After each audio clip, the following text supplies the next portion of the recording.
In parallel to demanding an immediate permanent ceasefire, there has to be a massive international humanitarian efforts to address Gaza's acute needs, alongside a humongous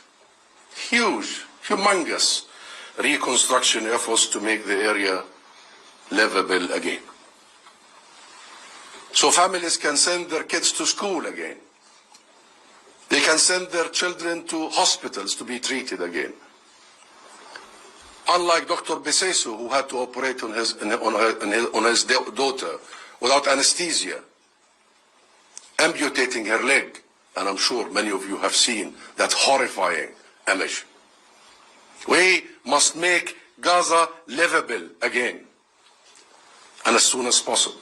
Unfortunately, countries like the US and the UK have so far resisted calling for an immediate ceasefire.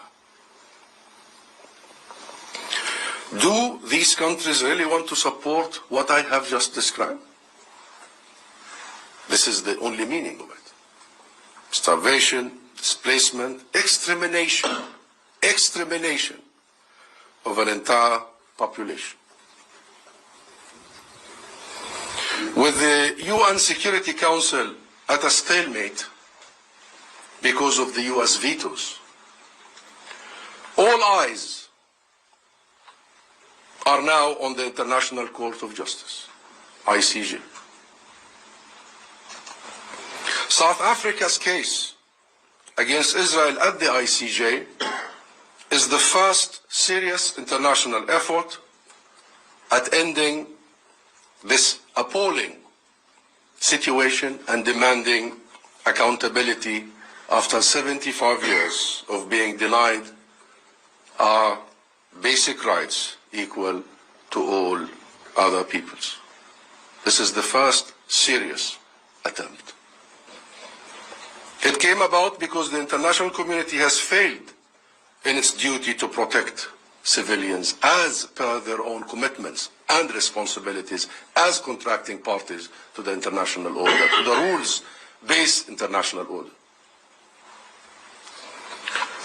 It came about because the UN Security Council has for decades failed to implement its own resolutions on Palestine. For decades. More than 80 UN Security Council resolutions. All stand unimplemented. Let's be clear. Israel chose to conduct a war of vengeance,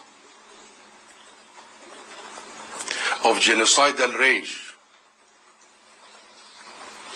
In fact, Israeli Prime Minister Benjamin Netanyahu is not only conducting a war of vengeance, but a war for his own political survival.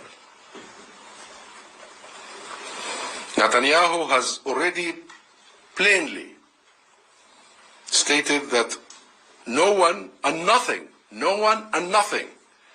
not the ICJ, not any other country, will prevent him from pursuing this genocidal aggression to its end. He has publicly stated that.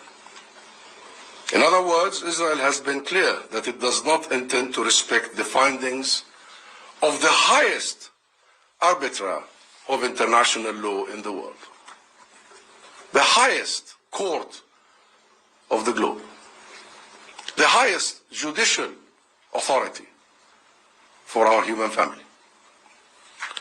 And this is not just in the last 100 days. Israel has refused to cooperate with any international investigations for 75 years. Israel wants to reserve for itself judgment about who is violating international law and international humanitarian law. Israel wants to be the only referee of its own crimes, war crimes, crimes against humanity, genocide. And the West let it do so. Certain key Western governments have let Israel do so. It is clear from the way Israel has conducted its war, its aggression, that it is regularly and openly violating the laws of war, violating international law, violating international humanitarian law, violating our very basic human values, our universal values. Ranks and files have to think again.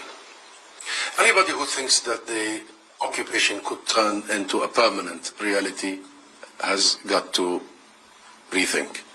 Anyone who thought that that biggest elephant in the room could be simply abracadabra disappearing has to think again.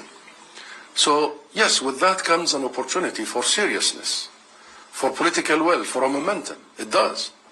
It does. And I believe that we could do it. But I have my fears. I have my reservations.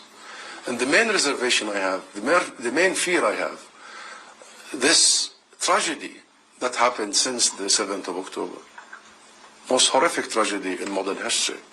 Any change of that policy would be seen as rewarding Netanyahu just when he had just committed the most horrific genocide in recent memory. So I thank you all for this. Thank you very much, and we'll see you again.